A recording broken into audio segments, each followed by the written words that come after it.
Legend tales of a place where the booze flows freely and the stories are always entertaining. If you are bold enough to seek out such a place, head 13 miles down the Tuscan Highway to a tiny blues joint known as the Townsmith Tavern. Once there, enjoy the ride.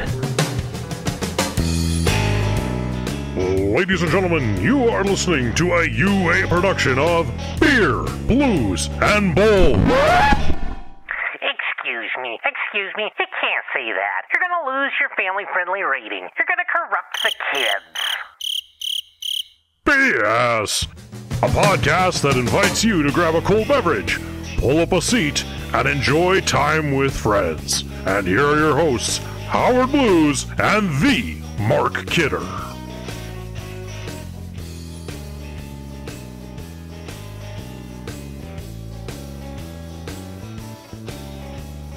Good evening, ladies and gentlemen, and welcome to Beer, Blues, and BS, the podcast for people who like to join a cult but have a fear of commitment. I'm your host, Howard Blues, here, as always, with my co-host, the man, the myth, the legend, the Mark Kidder. Kidder, how you doing tonight? Trying to hold back my cultism, I guess. That's what I'm trying to do. I'm here, damn it. You're here. We're all here. This is a damn good show, like we always say, and I'm happy to be here. I don't know. That seemed a little pitchy, though, right there at the beginning. Yeah, culty, pitchy, that sort of thing. I don't know. Do we have that big of a fan base to say that we're cult like? Well, I'm not saying that we're cult-like. I'm just saying, we're a great place for somebody who's like, man, I'd like to join a cult, but, I just don't know that I could commit to that, All right. Beer, Blues, and BS playing second fiddle to cults since 2020. Okay. Well, how's it going? Kidder, it's been a week. I worked 6 days this week because I ended up going all the way up to Fort Buford State Historic Site for a monument dedication. All right. Yes. We had a group they've been working on putting up monuments that follow the Great Western Trail. It was a cattle trail that went from Texas all the way up. And Fort Buford was the last stop. And so this was kind of the last monument in North Dakota. So they did a big event for it. It was like an hour and a half long, though, dedication. So the dedication nearly took as long as it took to get the dedication. Yeah. Done. And I'm not a big, dedication and speech kind of person to begin with. So, but, talk about having a lot of people there who were, really excited about this. And for me, it's kind of like, I get that the trail ended at Fort Buford, but you have to think about it. When they're moving cattle up, it was to sell. So they were moving cattle up and selling them at these railroad cities along the way to be shipped back east. Anything that made it to Fort Buford was like the stuff that nobody wanted. So,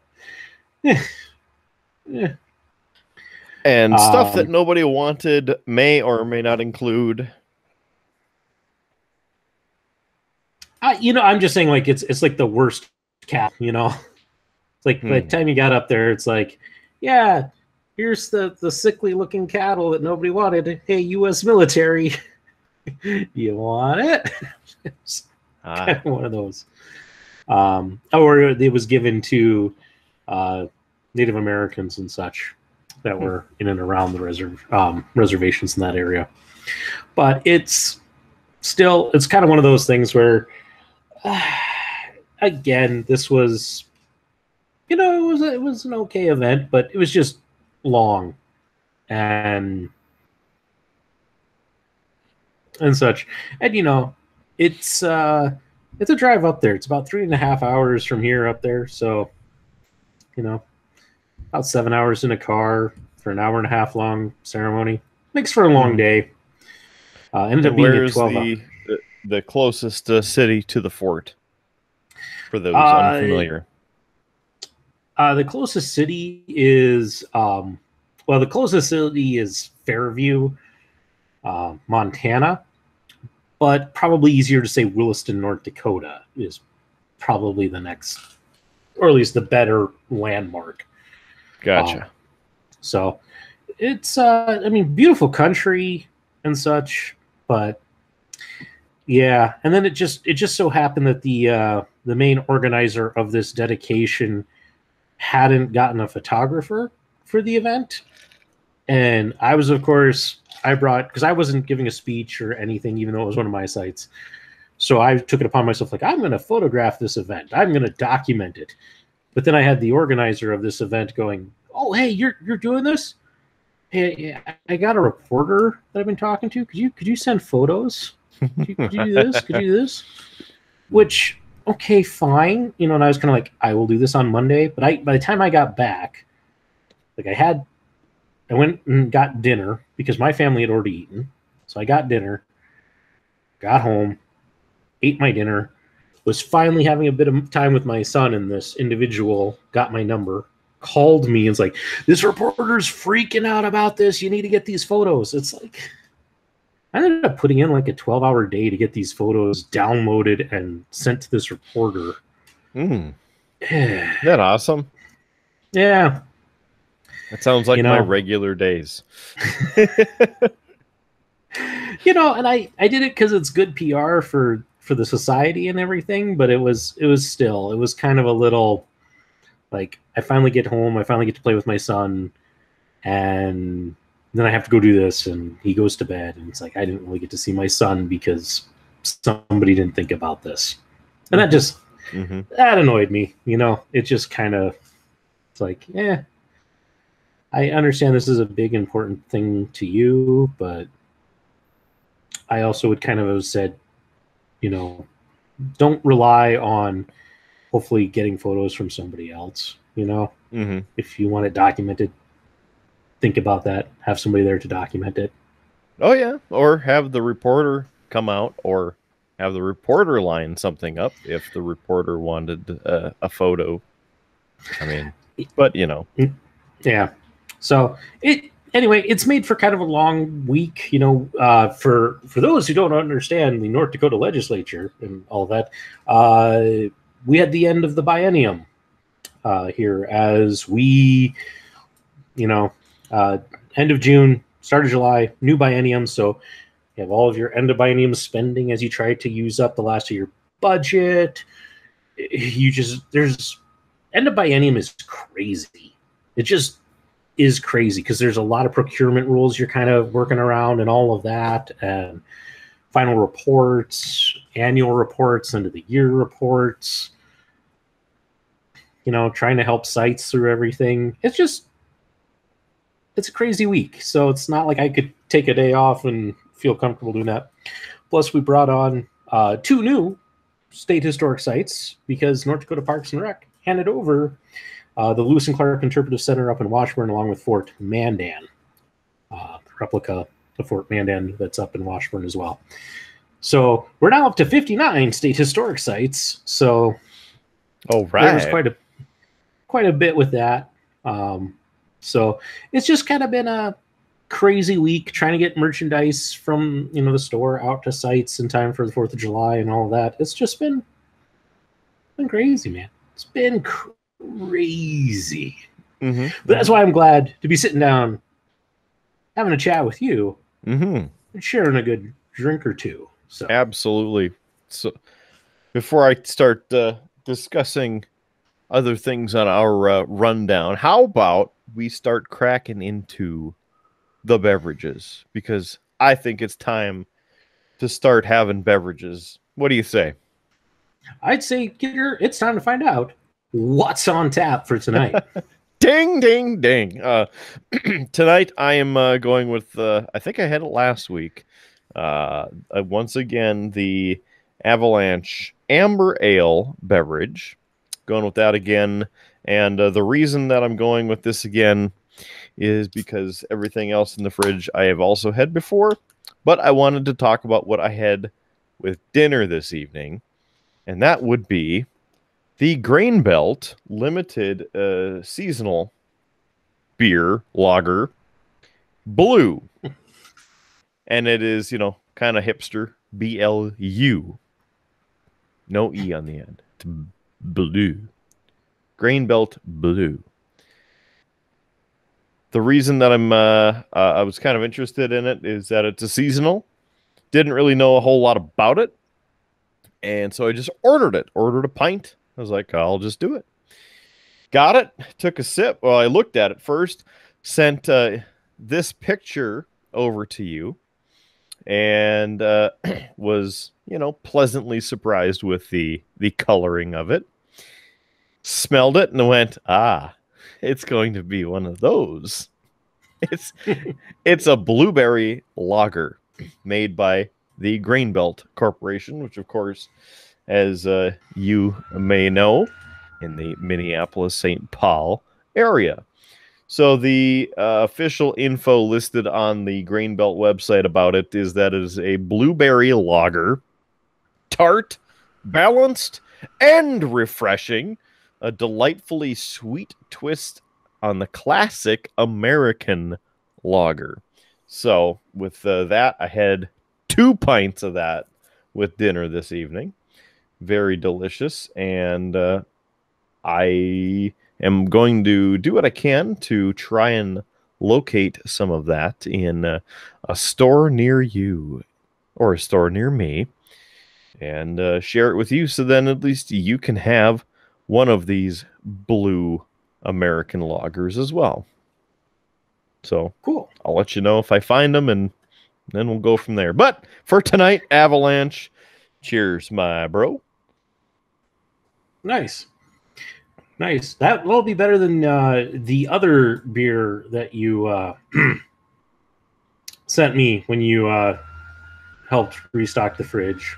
Which one was that? Because yes, you sent me a box because last weekend. Which one was that?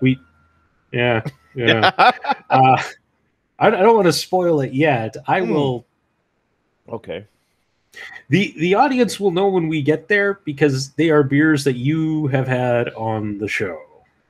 So, and if not, go back and watch every episode of Beer Blues and BS, available at a podcast source near you, or perhaps YouTube. Yeah.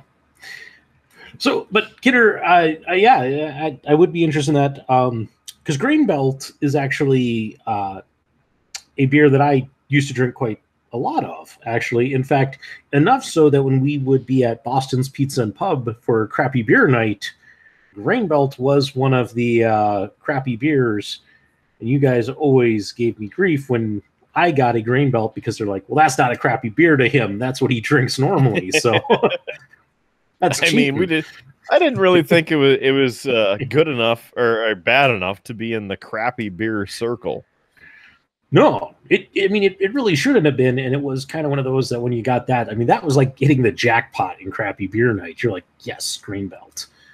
None of that Miller High Life, So, anyway, Kidder, what I'm having tonight, it's a local brew. That's right, from Bismarck's own Laughing Sun Brewery. I have the Sinister Pear Belgian style ale. Oh, yes. Yes. So I think that was one of them in the care package I sent over. It was. You picked it up, but I already had this one in the fridge. So okay. So I'm hoping I like it because yes, I have a second one up there. But yes, Sinister here, 9% alcohol, Belgian style ale with tasting notes of pear, fruit, and being mildly sweet. So, but Laughing Sun, It's a local craft beer. It has a nice little slogan thing on here. I was reading earlier while I was waiting for you. It says this: drink North Dakota craft beer. The sun doesn't question. It doesn't judge. It simply gives life. Laughing Sun is our beer and your beer. Local brewery, local ingredients, growing community. Take Laughing Sun with you. Cheers from the Laughing Sun Brewery family. So, crack this thing open. All right. And we will give it a taste.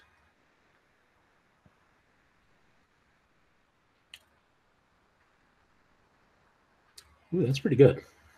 That's pretty good. Ooh. I'm enjoying that. Yeah. Doesn't really have much of a smell to it. Either that or my allergies are acting up and I can't smell anything. But no, that's got a nice smooth taste and such.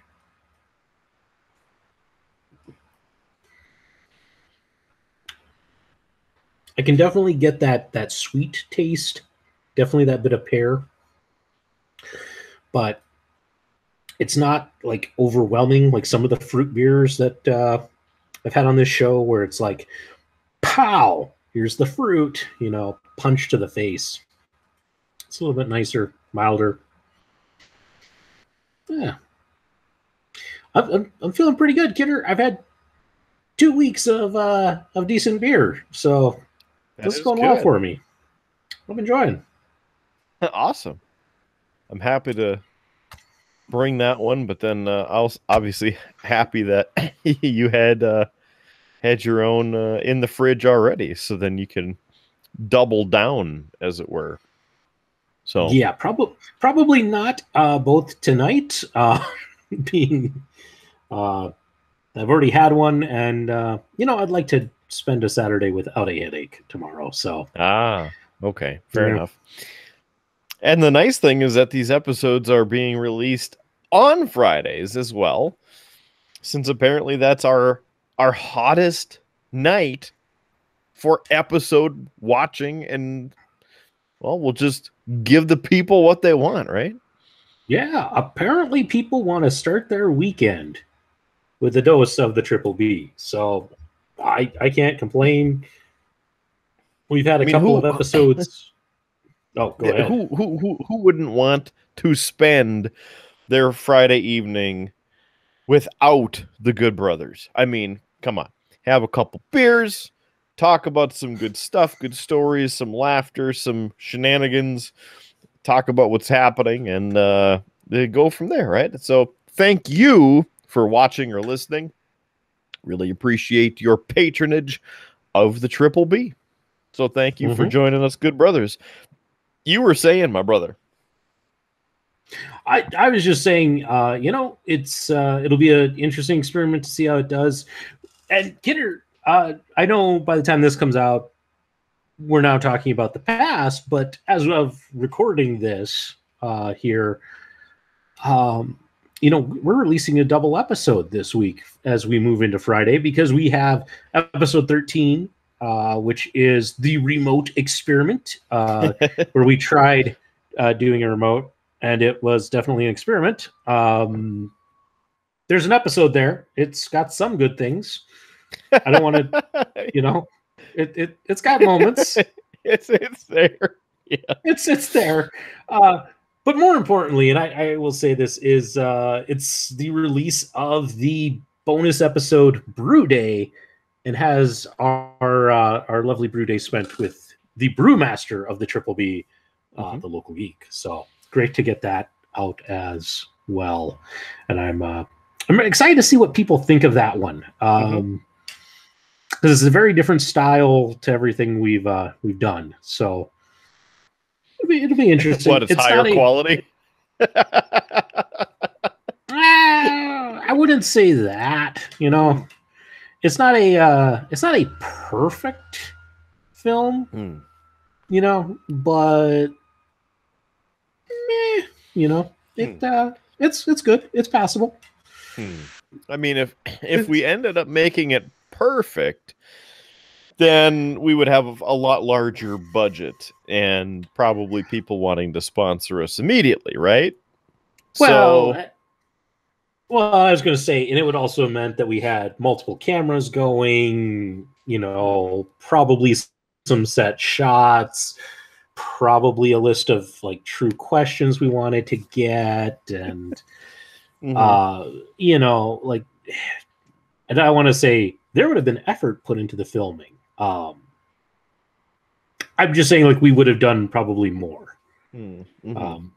Because I will. And to that point, I'll throw out though that we asked the question on the Triple B Facebook page of, what would you like to see or that sort of thing, and well, I think we got crickets. Yeah. So it's a start. Plus, Kidder, I know we haven't dove into this. We've mentioned that I have done films in the past. But it's one of those things I still, even with that, and I know it was different, it was a little bit more documentary style. I still hate filming things. I still enjoy the editing and the writing process. Filming, no. It looked like you were having fun.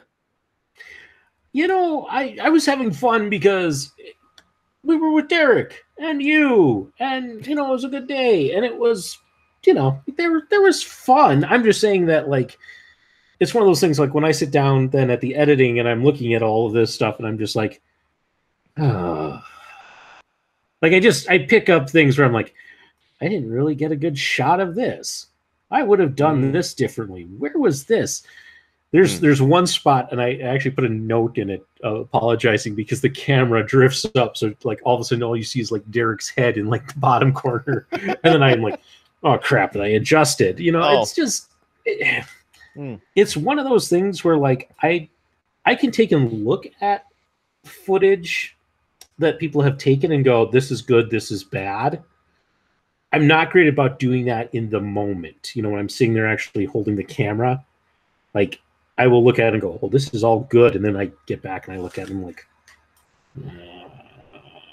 Sure. So it's just still one of those things. I don't quite 100% enjoy the filming process of things and trying to capture stuff on camera.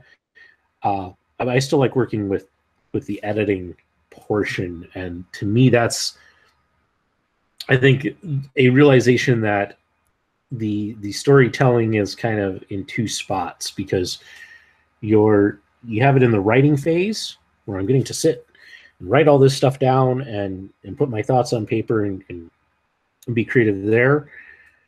And then filming doesn't feel like storytelling.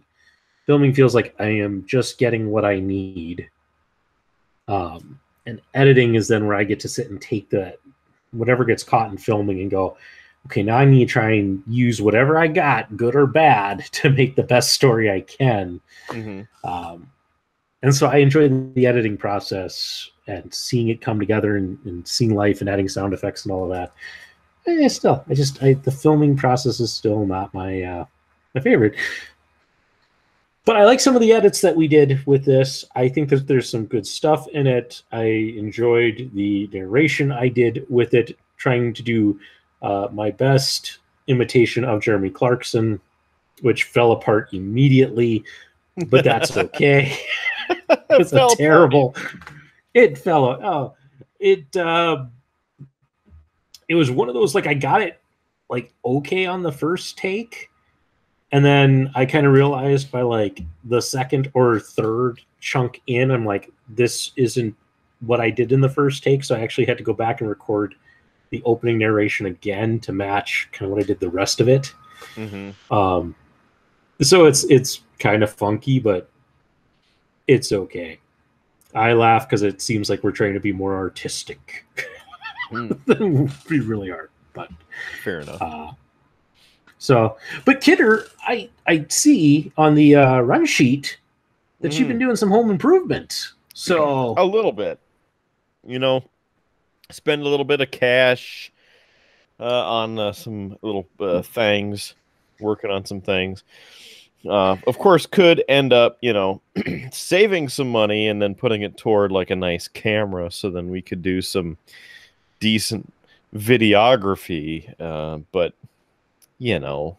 there's that. So, yeah, spending a little bit of time and money and sweat doing some things, and that's why it took me a little bit longer this evening again to be able to get here. And of course, the technology right here being quite old and a little bit slow. So a little burn off in the lawn. So I've been working on some things there, including I think 250 pounds or so of dirt that we've put into the lawn to help try and build it up a little bit in certain spots, because pretty sure that's one of the things that killed the grass, is that there's not enough topsoil that got spread too thin, and then it's just the sand underneath it from the river bottom. So put some topsoil in, and then put about 5 bags of seed on top of all of it. Mixed it in a little bit with light raking, and then had some repair kit stuff and put a bunch of that, probably 5 bags worth of that, on top of it, and then kind of raked it in again with the topsoil that we had put down in certain places, and then watered and watered and watered. Got the old water bill the other day and went, okay, wonderful. But and then I started thinking about it, and I'm like, oh, now I know how the city ends up making money off of people by charging insane water rates. Right. That's how they have that new, that's not new anymore, but they keep adding to the water filtration facility and whatnot. Anyway, there was that piece of it. Then you're going to love this, although don't foresee extending out the, hey, you should come help with this, because it's a pain in the ass. So I'm not going to do that to you. We bought a belt sander and some, sandpaper, whatnot, to sand down the deck a little bit, flatten it off, get the rough around the edges off of there. And since it's been a couple years since the first time that we treated it with the waterproofing sealant type stuff, it's about that time to get it worked out and fix it a little bit, keep it treated, and hopefully preserve it for a few more years. So we, like I said, got the respirators and the knee pads and the sander and the sand belts for the sander, and picked up the tinting varnish tonight for it. So that'll, in theory, look nice when we're done with that. And hopefully there's still some of the clear elements from the first time that seeped in deep into the wood. So, it's not going to, be that dry where it soaks up all of the new stuff. So the next part, working on the trees out front. So one tree died the first year we were here because the electric co-op came back through after our front boulevard was finished to put in the rest of the electrical work for the lights on the street, as in, the normal street lights. By doing that, they burrowed into the boulevard, which is the area to do it. But number one, the trees were already there, baby, saplings, I guess, and they cut right through the roots of this developing sapling, and it killed the tree. Number two, when they went all through this area, they partially ripped up the sod, but they at least half put it back. But they didn't backfill correctly. So now the whole area is like this, and it's been sinking in certain places because, again, they didn't backfill it correctly. So that specific tree we thought was dead, gone, finished, whatever. So we started cutting it, pieces down, top down, ended up with this much about above the ground. But around it, leaves and some little pieces of the sapling trying to come back. So put a little stake there so people wouldn't, run into it or step over it or whatnot. Fast forward to this summer, we have the 2 other trees on the boulevard that not sure if they just started slowly dying over time because the quality of the trees, how they were planted, the co-op, whatever. There's so many different factors, just uncertain about what happened, right? We're not sure if the trees are actually going to make it because there's other trees on the block and around the block that are sprouting and are leafing, but ours aren't. And in fact, they had some leaves on them and they're dead. So don't know if the hot spell and then the freeze weekend back to the hot spell killed them or if it just triggered a deep hibernation in them. So there's that piece of wonderment and excitement of home ownership because now it's your responsibility to figure that crap out. Mm-hmm. So then I'm like, well, how about we water them? And I added some extra the fertilizer spikes for trees and did the recommended amount. Hasn't done anything there.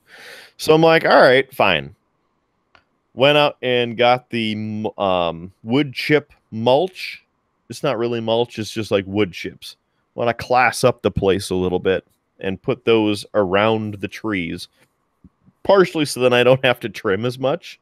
But then also, hopefully, it'll keep some of the moisture at the base of the tree to help stimulate the growth.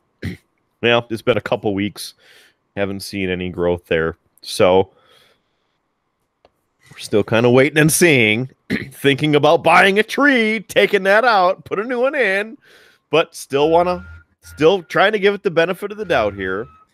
So I'm like, all right, maybe this will work, maybe not. Still pondering in my head. And usually it's been when I've mowed the lawn the past couple weeks since we did the last project with the wood chips. Okay. So here's the bad thing about the wood chips.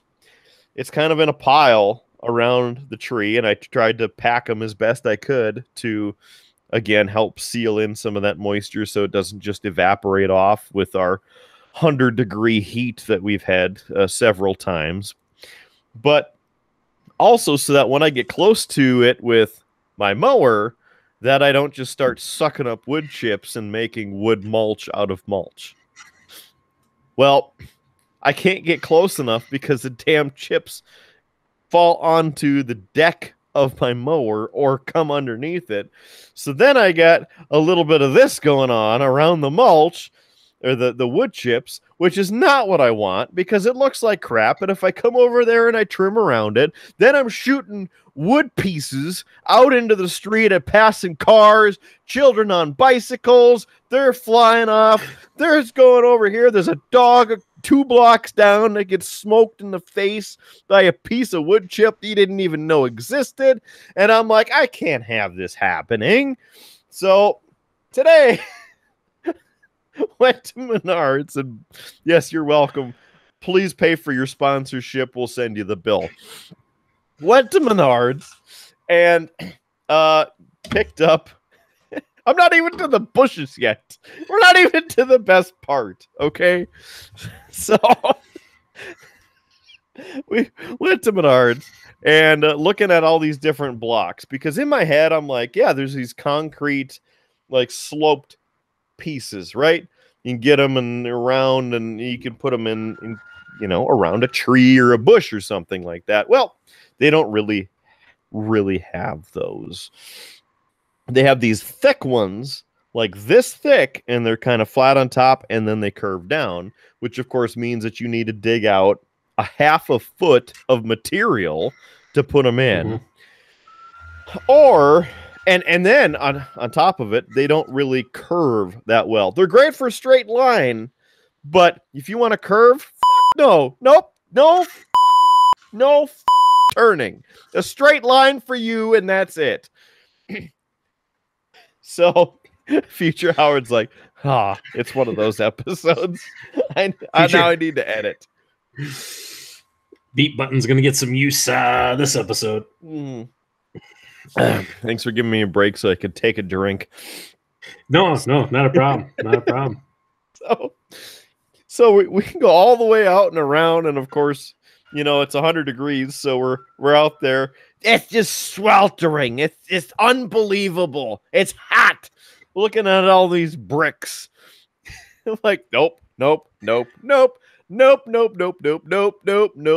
I'd make a song out of it, but then we'd have to pay royalties. So finally come up to this brick, and I'm like, maybe we can make this work.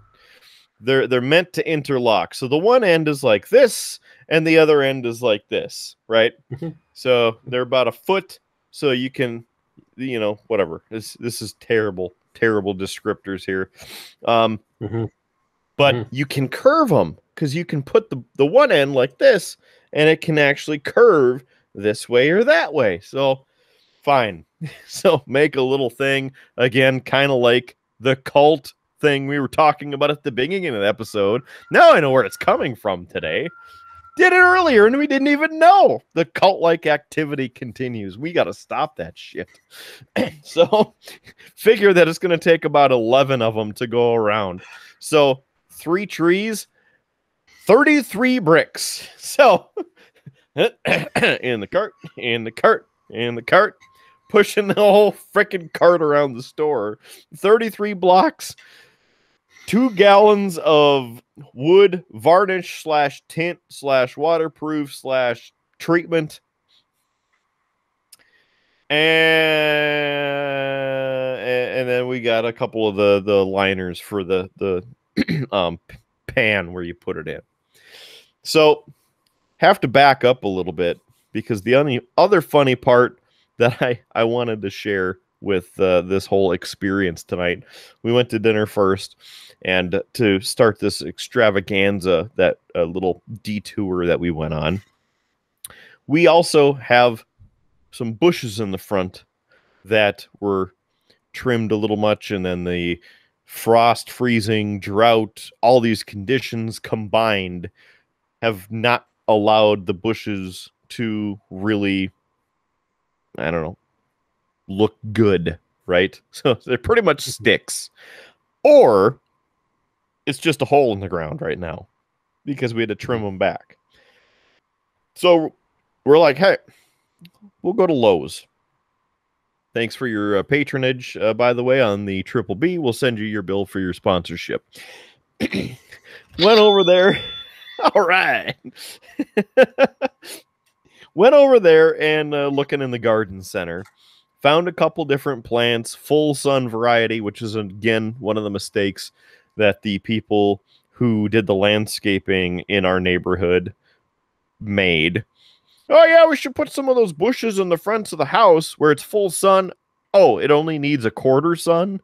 Whoops, it'll be fine. So we found a couple, a couple of those plants and whatnot, and then found some other stuff to try and help the lawn from its potential diseasing, like the brown spots, red spots, rust spots, different things, right? So got that. And then I start feeling a little... And at first I'm like, maybe it's just freaking hot, because again, it's like 100 degrees today. Or, well, it was nearly 100 degrees. And then I'm like, no. So I go to the bathroom, take care of that. And then while I'm in the bathroom, it hits me in my brain. It hits me. The past 3 times I've went to Lowe's, I've had to leave something there. So I'm sitting there having this epiphany. I need to stop going to Lowe's, because I leave something there other than my money. If I go to Menards, you get like 11% rebates. So like I get the 11% there. But at Lowe's, I'm leaving the 11%. Like there's like too much of a give and take. I don't know. No? You shaking your head? No? I don't have a sound effect that emphasizes that. I was sitting here like, I mean, the close I got a, but I didn't think we need to go that low brow. Yeah, this is a classy establishment. We don't need any of that kind of low level thought processes like the, joke that I just made. Yeah. But we got that. We got the plants. Hopefully do that tomorrow morning before it hits 80 degrees. Put the plants in. They're full sun. They should look pretty decent. And on top of that, still working on the lawn. Like I said a couple weeks ago, that was 4-5 bags of seed. And I mean, it's just a whole process. So the home improvement, it just keeps on going. Out, and I forgot to mention, because obviously we did the record for the Brewmaster episode of learning how our brewmaster and local geek makes his home brew. I was running behind on that episode because of other home improvement projects of trying to seal the driveway with some tar sealant to put into the cracks so we can stop the driveway from falling apart. It's not like this is a 50-80-year-old house. This house is not even 4 years old. So it's like some quality things were missed, I have a feeling. Yeah. If you ever talk to my dad, he would tell you that so many of the houses that are being built right now are being built cheap and fast and not they're not quality homes. They got the problems, they got their issues. And listen, I mean, home improvement is just part of home ownership. I'm selling this place, and you know what? I have a home improvement project for this weekend. Our lazy Susan up in the kitchen has been slowly sagging down. So now it's getting lazier. Yeah. I mean, listen, it's been working since the 80s. It needs a little help.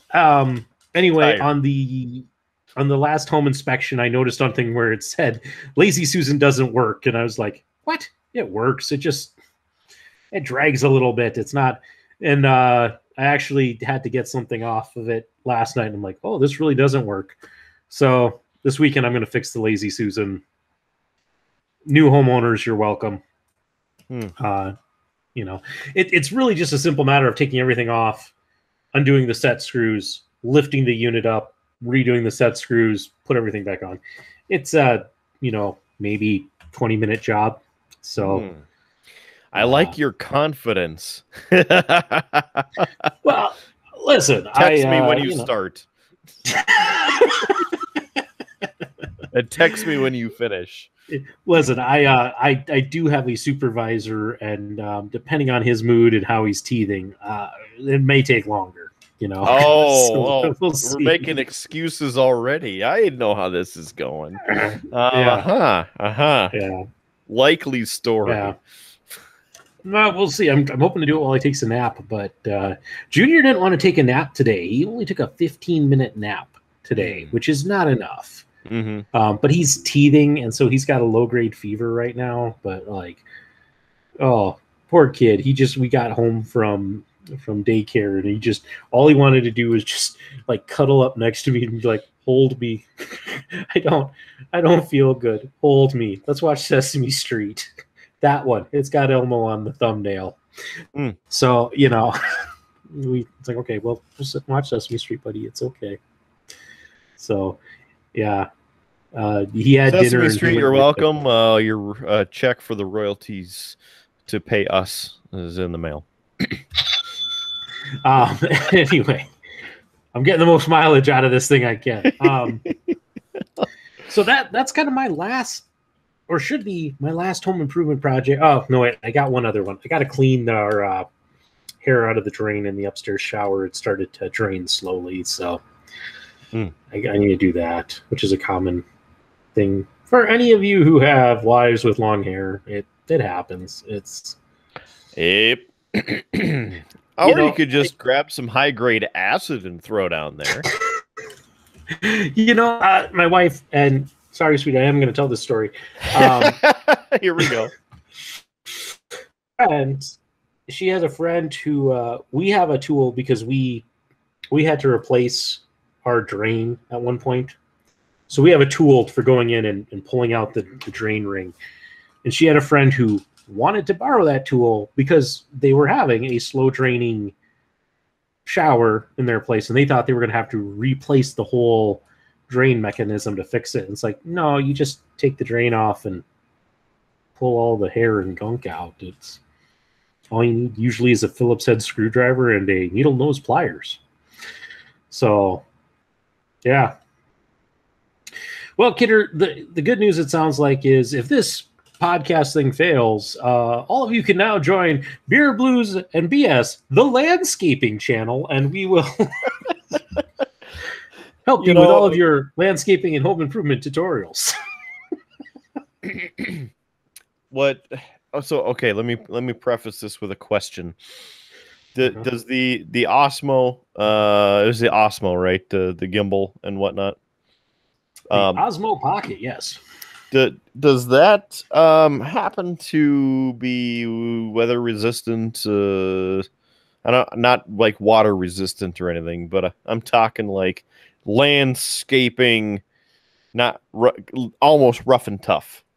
Not so much. Not so much because it has that electronic gimbal on it. Okay. If I wanted to do something more rough and tough, I'd probably get a GoPro. Okay. I picked up the OSMO Pocket more because of its ability to track things. Because it's fantastic with little one. Because I can actually take and tell it, like, hey, I want you to follow this guy. And it'll follow him. And it'll follow his movements. So that I don't have to sit there and just watch him through the screen and live through the screen. So like we actually have footage of the first time we took him swimming in my sister-in-law's pool, because I was actually able to set it up poolside, tell it to track him. And I have footage of my wife and myself and him on his first swim. And it followed us around the pool, and it was great. So fantastic for that sort of stuff. It really is meant to be more of a vlogger's tool. So, whenever I get high and mighty and start a vlog, which I won't do because podcast. This is basically a video log right here. It really is, except it comes with commentary, humor, and drinking. Yeah, it's very important. Socially acceptable. Yeah. The reason I ask is because Monday I'm planning on mowing the lawn at the end of the hot snap and then allow my lawn to not burn. So I figured, I'm like, hey, maybe could set up, the camera, maybe I could just do it with my my cell phone or something, but set it up and just record the mow, The OSMO would work well, not riding with you on the lawnmower, but you could set it up, and I'm thinking of your backyard. You could set it up on the deck and set it to time lapse. And so it could time lapse you mowing your lawn. I don't know if anybody would really find that interesting, but at the same time, it's possible, because if you haven't heard, there is a lawn mowing simulator game. And I shit you not. And I'm interested in it. It's not like out yet. But there's memes about it already. I mean, this shit's great. So I think it's actually legitimately lawnmower simulator. And if I remember correctly, it's available for Xbox and for PC. I'm gonna see if I can find it here. Hold the phone. I'm just going to, while you're doing that, say if there's anybody out there in our audience who is interested in such game, I'm moving to a new house with a lawn that I need to mow.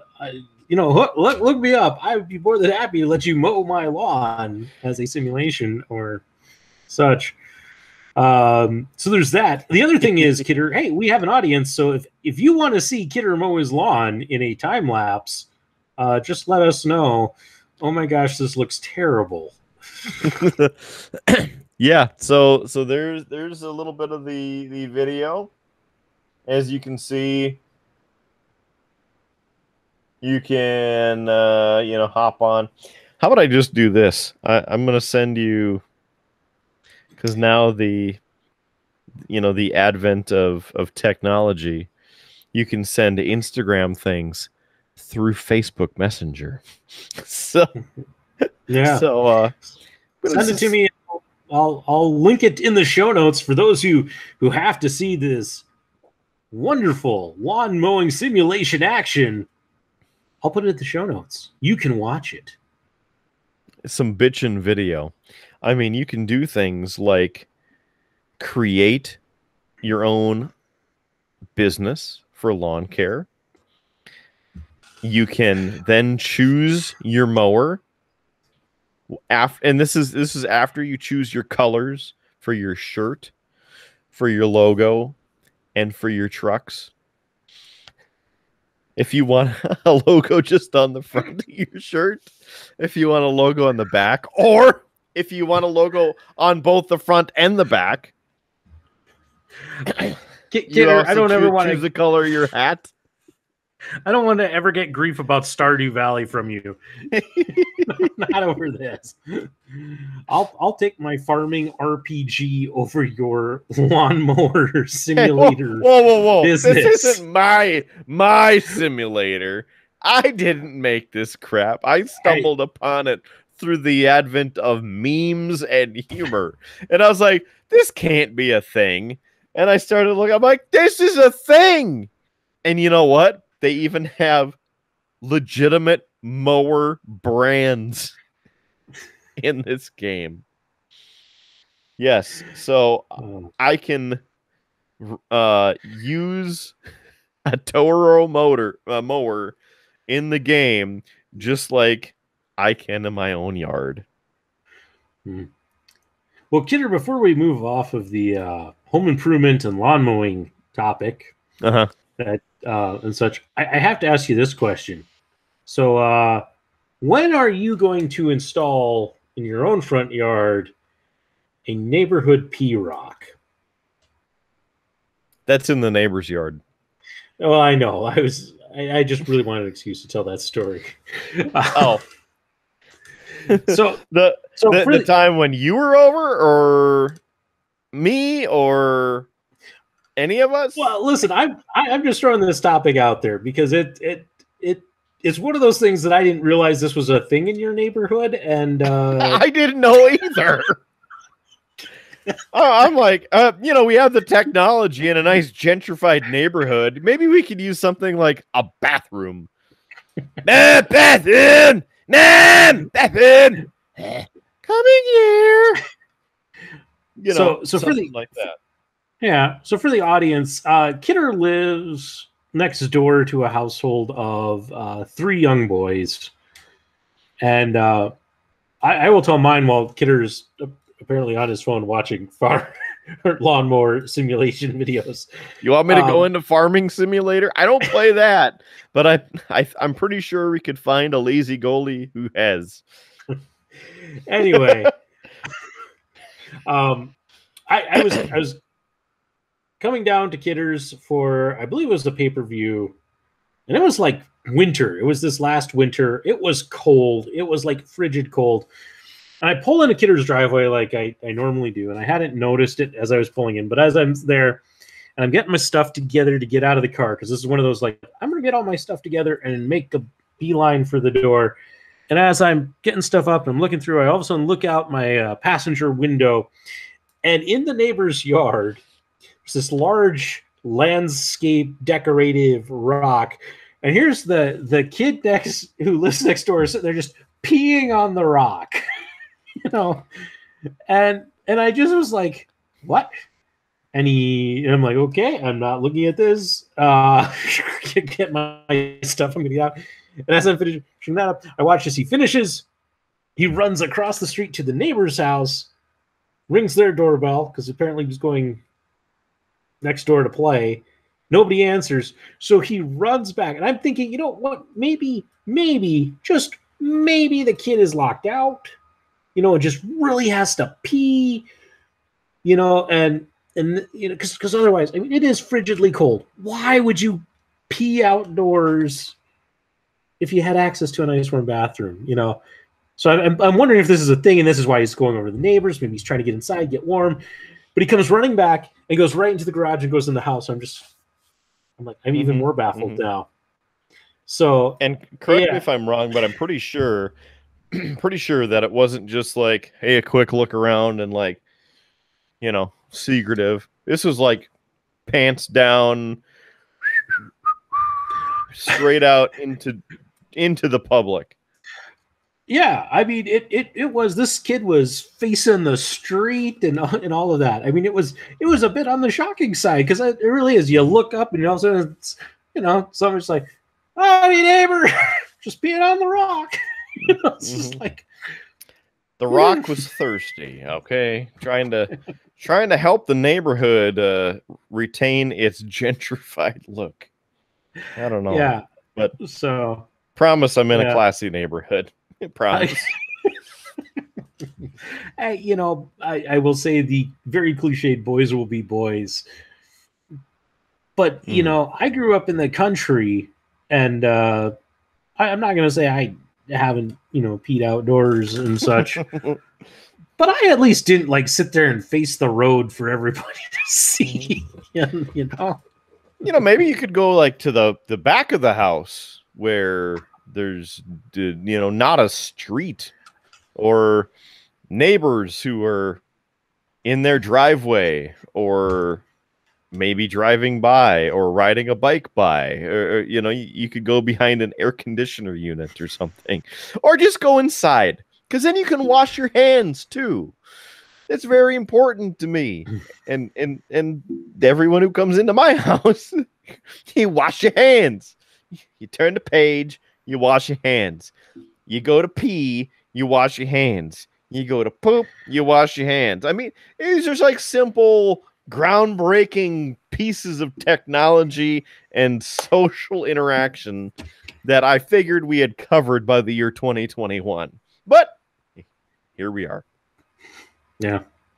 So, no, I just figured that was a good story to throw out there because it was one of those where you're just like, wait, seriously? Doing some cold landscaping of his own. Well, so Kidder, I know we often now that we've finalized our mark on society with that story. Mm-hmm. What other sort of things do we have to expel for the general public? Well, you know, Kidder, I was going to say, I know we often talk about what we're watching, and so I figured I would just put it on here as, are you watching anything new, or are you still working on Voyager? Just finished season 3 of Voyager, and as I know you know, but maybe others listening or watching who may not know, 7 seasons of Star Trek Voyager. So we are working through there the rest of the episodes before the con coming up in August. And I'm still hoping that the Creation Entertainment does somewhat of a 25th anniversary celebration of Voyager, since it would have been last year, I believe, if I remember my math correctly. And on top of the convention not happening last year, is kind of a miss, if you will, because they weren't able to have their celebration like the Next Generation got and Deep Space Nine got, which I'm thankful that I was at the 25th anniversary of Deep Space Nine, because as you know, Deep Space Nine is my favorite of the Trek series. So we'll see how that goes. But yes, continuing along with Voyager and introducing more and more of these episodes out to the other half, if you will. Trying to keep her entertained with them. I shouldn't say I'm trying to keep her entertained. She's actually really enjoying the episodes and has wanted to watch more of them. So that's plus. Other than that, no other real new episodes or new shows. Trying to keep up to date with Gold Rush. It's Dave Turin's Lost Mine that's currently airing. So really enjoy that series. Their team ends up going across the country, and they've prospected a few times in Montana. So, it is somewhat of a regional show, so I feel a little bit of a connection there. They mined in Colorado and Arizona, and we're prospecting in Nevada and up in Alaska. So a few different places that they've been. What else is there? And then, I guess, wrestling. Fast forwarding through most of the shows. However, tonight, one bit of information that I had spoiled for me when I pulled up my phone searching for a lawnmower simulator is that on tonight's edition of Friday Night SmackDown, Zelina Vega has returned to the WWE. Very interesting indeed. Especially since they just fired her husband. So, yeah. Yeah. What about you? No. So Kidder, the wife and I started a new series. That's an old series. It was a series off of SYFY, the SYFY channel, called The Magicians, which is based off of a urban fantasy novel. And I'm going to forget the author. So future Howard, put the author's name, somewhere right in that area. Yeah. And I will put in the show notes for the audio listeners. So this is based off a novel. I've seen this novel in like Barnes and Noble and such numerous times when I've been in there looking for new books. And I've picked it up. I've read the back, and it's always been like there's been some interest in it, but it's not enough to to pull the trigger on. It's kind of one of those could be interesting, could be good, but at the same time, kind of but this sounds better, so I'm going to buy this book instead. So I was very interested to watch the TV series, and maybe decide for certain if I wanted to try and read this series or not. And Kidder, this is a SYFY channel show, but I could have sworn it aired on the WB. It is angstier. That low quality. Well, the quality is fine. It's just, it is so angsty. There should be vampires in there and werewolves. Yeah, it's just a lot of angst. And I say that, it's the main character is this guy, Quentin Coldwater, and he's been a loser kind of throughout his life. Nobody really pays attention to him. His cousin Quentin Warmwater was the one who got by making a good life for himself. Sorry. What? Anyway, might as well be on the CW. Yeah, let's bring it back. Right. It's just it very much feels like a CW show, and it's just like nobody's ever paid attention to him, and then he discovers, hey, I actually have magic, and I now go to this prestigious magic college, and now I have a purpose in life. But guess what? I'm still a nobody here, and nobody likes me, and and you're just like, like I want to I want to like it, and there are some characters that are at least interesting, but it's got some problems writing wise. Like we watched one episode where like there was a whole side plot through the episode of these two upperclassmen who were competing to have this famous wizard be their mentor, and they're competing throughout the whole episode. At the end of the episode, the mentor's like, well, I'm choosing neither of you. And they're both like, well, shucks, should we go get a drink? Sure. It's like, what was the point of this? It was a waste of an hour. Well, this was just the side plot, but it was kind of like, what was the point of that? You know, another one, they did this whole big thing about, it was kind of a heist episode where a couple of there's those magicians who get to be at the school and properly learn magic, and then there's these hedge witches, which are people who know about magic and are kind of like learning stuff through the internet, and you know they're kind of doing learning it on the streets, and it's a little rough, a little dirty, but there's a heist plot with one of them, and they pull off this heist, and they show the villain who they stole supposedly all of these spells and such from, being like, they stole my spells, and then they reveal, oh no, it was a trap. The villain knew the whole time. But it's like, why did you have a scene where they're like, you stole this from me, and then it's a trap? Yeah. And the writer in me is just like, you're just trying to get the audience, you know, like you're trying to pull one on the audience and have this twist on the audience, but it just doesn't ring true. You know, if the villain knows they've been, you know, knows that it's a trap, you know, you don't have that reaction, you know. It's interesting. It's just, yeah. That's so unfortunate. Yeah, so I'm kind of okay with the show. Like, it's meh for me. Unfortunately, Lefty really likes it. Oh. And so every evening when we are down here in the basement and Junior is sleeping and it's that, what do we do? She'll be like, well, we could either watch an episode of The Magicians or play Stardew. And I'm like, Stardew.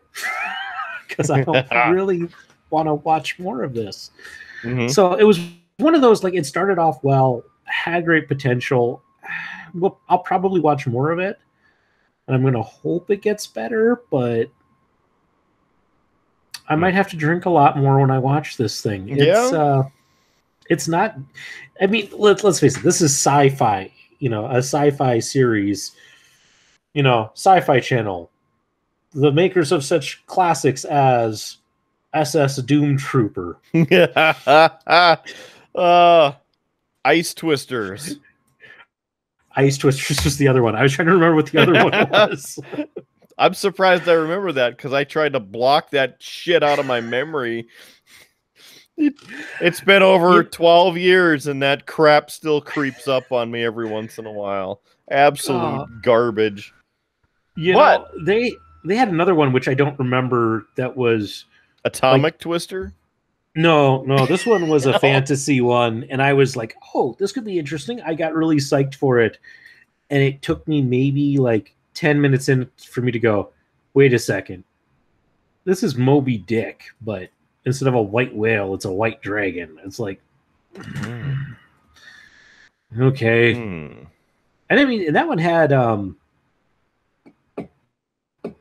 what's his name? The one half of the Lethal Weapon team, not Mel Gibson, Glover. Danny Glover. Yeah. Like it had him in it, and he was fantastic. Like chewing up the scenery, but it's like, why are you in this movie? You know, you are too good of a, you know, I kind of wonder like how much cash did they bring out in a wheelbarrow to say, will you be in this movie? And him go, yeah, for that, screw it, I'll do it. Maybe they blew their entire budget on getting him for the movie and then forgot about the writing. Yeah.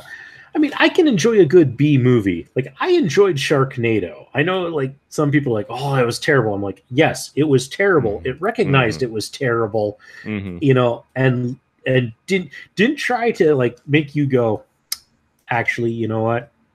We think it's a great movie. No, this was kind of like, you could tell that this like director and crew kind of went, and this would be how I think a sci-fi pitch meeting goes. I think it's just drawing strange things out of a hat. It's like, all right, what's our disaster? We have a tornado and sharks.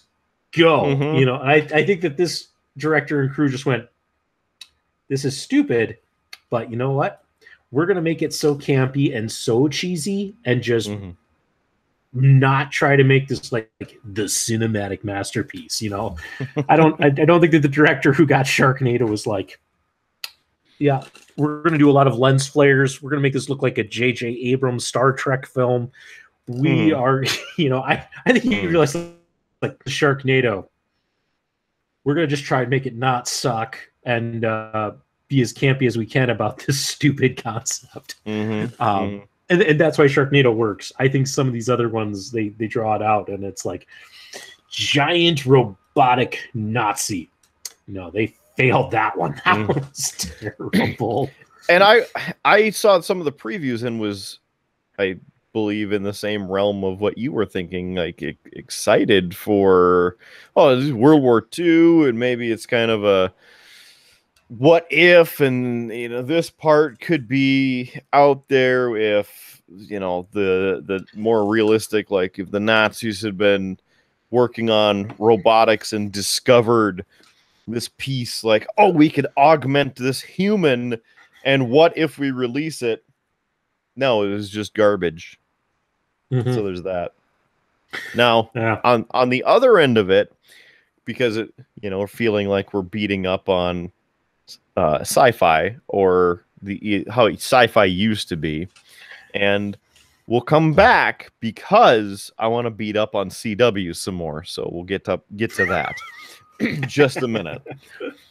But with sci-fi, I want to build them up a little bit because they had fantastic shows such as Eureka, Warehouse 13, yes, The Expanse, Battlestar Galactica. Yep. A few others that Haven. I never watched Haven, so I can't judge that one, but I think you enjoyed it. And Edge was on there, Adam Copeland. Yeah, not that I watched it for Edge. I watched it more. It's an adaptation of a Stephen King novel. So, and I enjoy Stephen King. I don't read a lot of his books, but I have seen almost every Stephen King adaptation. And some are better than others, but I liked Haven. Haven was good. I need to watch more of it. I haven't watched a lot of it. And then there was another sci-fi show that was really good that was like the Wild West, but it was in the future, and I cannot remember what that show was. There was Defiance that we watched. That's what it was. Defiance. Yep. And of course, all those shows did not last as long as they should have because they ended up cutting them because of their budgets. And like, hey, these shows are really good, but we have to make another SS Doom Trooper, Ice Taurus Twisters, Atomic Twister, whatever crap that ended up becoming what the next thing was for them and sharing the disappointment. So when Amazon was like, yeah, The Expanse is really good, we bought the franchise and we're going to make more seasons. I was like, yeah, all right. Now, of course, the unfortunate piece is that there's only one more season coming up next year of that. So that's disappointing. And it's also disappointing that, spoiler, that one of the main characters gets killed off at the end of the latest season. It's based off a book series, so right. And they've gone apparently, because I haven't read the book series, but they had apparently gone a little rogue off of the book series. So there's that. And I guess that character dies in the book series in a different way, but they specifically killed him off in the series because in real life he allegedly assaulted or harassed or something some females. And I never looked into it, but he got Kevin Spacey'd, for lack of a not good term. Sure. And it wasn't even to the same extent. Like, it was different. So I was going to say, Kidder, I do like it when a series, if it is going to venture away from the source material, if they're just open and honest about it.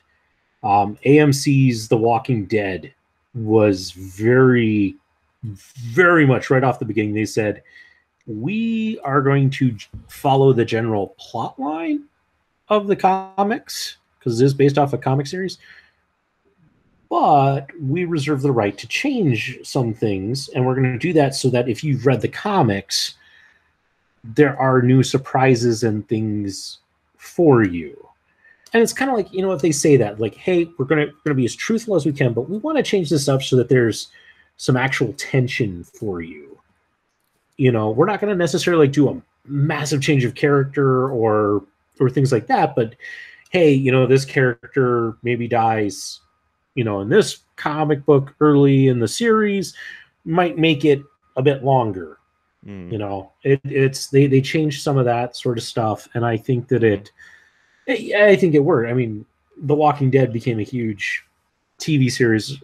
Lefty and I watched that a lot until we hit a point. I don't know if you've ever had this, Kidder. We hit a point where we were watching a lot of stuff where it's like only bad stuff happened and it was never good. And I think we kind of got burnt out on that. The Walking Dead was an example of that, where we just kind of got like, I enjoyed the show, but disaster. Right, but it's just you get to the point where you're like, there's no happy on this show. Every character is miserable. No. We were that way with the Blacklist. We watched that, and that series starts off with a really great premise, and then it gets a little weird. The more seasons it had, but it gets to a point where like no character is happy. There's not a single character having a happy moment, and Lefty and I are just kind of like, this is too much of a downer for us to watch. There's nothing good there. Lefty even was watching Grey's Anatomy, and she hit that same point where she's like, there are no happy people on this show. There's not one relationship that's like, hey, it's working and things are going well, like just to balance out the of all the drama. And sure.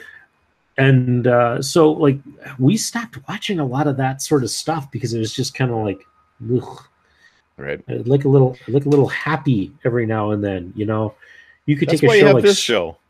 Yeah. I mean, you need that balance.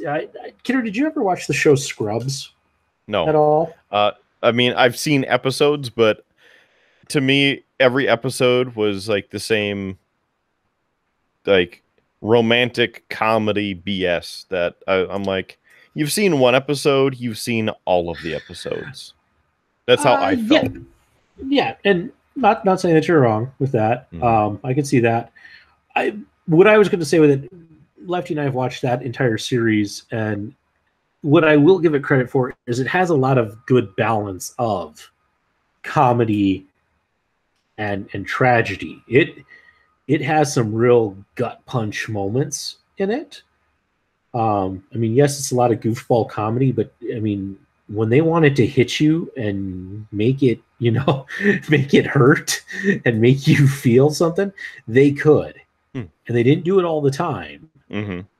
But they did that, and they did a great job of having characters like, hey, these guys doing great, so happy, having all this, and then, hey, this character over here is just having a miserable time, and it just balanced it out. It's just a great example of that balance that I'm talking about. So, but I can see it is a very much, yes, a romantic comedy, and I can see how is he gonna get the girl? Is he gonna get the girl? He's got the girl. Oh no, he lost the girl. He's got the girl. No, he lost the girl. Whatever. I get the similarities between that and real life, but before I forget, some of the other points with sci-fi is back in 2006 maybe or so, we came across the it was supposed to be like a mini series or 3-part episode or show, whatever, Riverworld, I believe. Oh, yeah. And the first iteration we watched was awesome. And we were like, this is great. This is a great concept. This should be an entire series that we can watch. Awesome. When's the next one? Never again. You will never get your reprisal of this iteration of Riverworld, which wasn't the first, but it was phenomenal.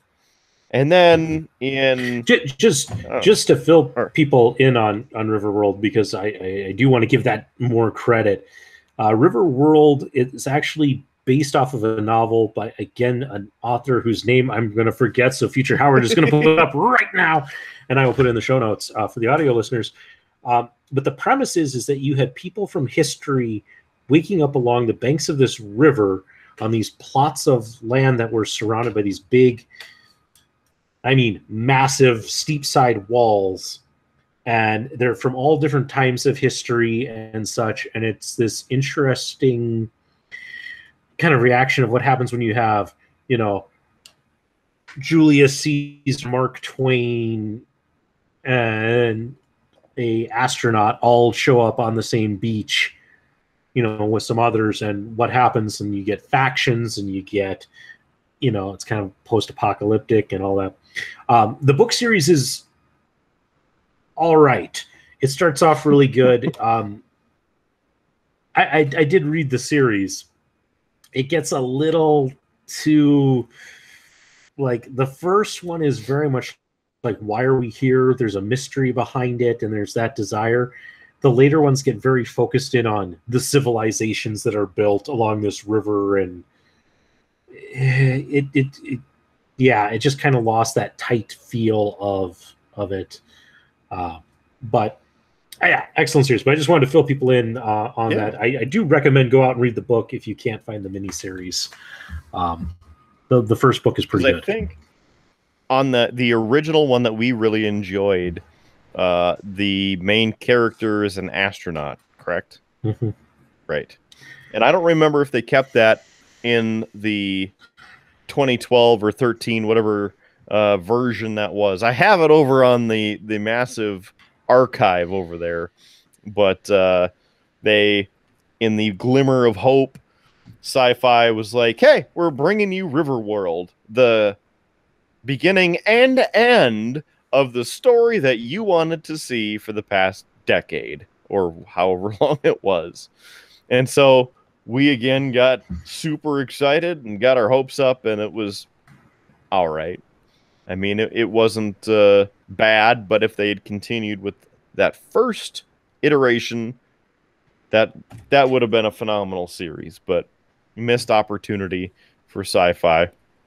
And as you were talking about the walls developing and whatnot for Riverworld, just a quick side note of the USA series Colony, another interesting series there where aliens show up and erect these giant walls, almost like districts everywhere. And you're in this district, this district, this district, and the governing body is basically like governors and liaisons with the aliens. USA canceled that before you figure out who the aliens are, where they came from, anything like that. So, of course, you don't get any interesting backstory of, oh, yeah, we're trying to fight these aliens. And it starts out in LA. And then when you start figuring some stuff out, they're like, yeah, we need to go up to Seattle. Okay.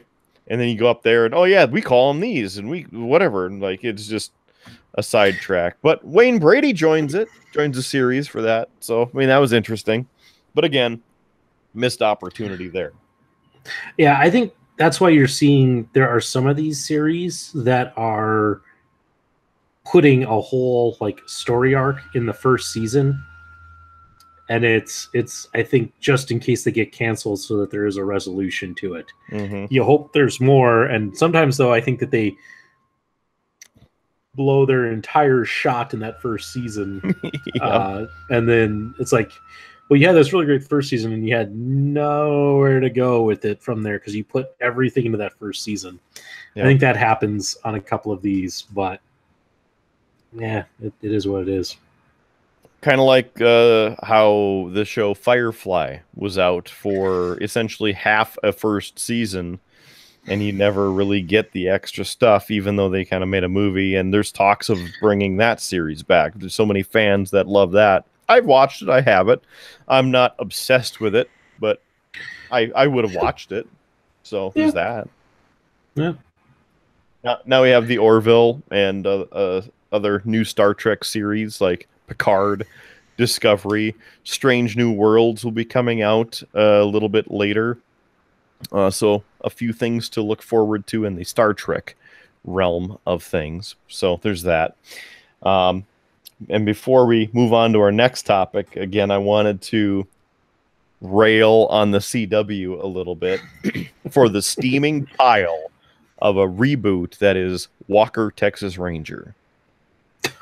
I would have... Sorry. You didn't expect that, did you? That was left field. You did not expect that. Okay, so for the audience to know, I've mentioned this before, I don't have cable. So I didn't know that there was a remake of Walker, Texas Ranger. So like as you were building this up, I don't really follow CW shows or anything like that. And I was not expecting Walker, Texas Ranger to come out of your mouth. So Sorry. That caught me off guard. And that's why I'm laughing, because it's like, oh my gosh, the CW had like Walker, Texas Ranger. Yeah, so you think that's a joke? You should watch the show.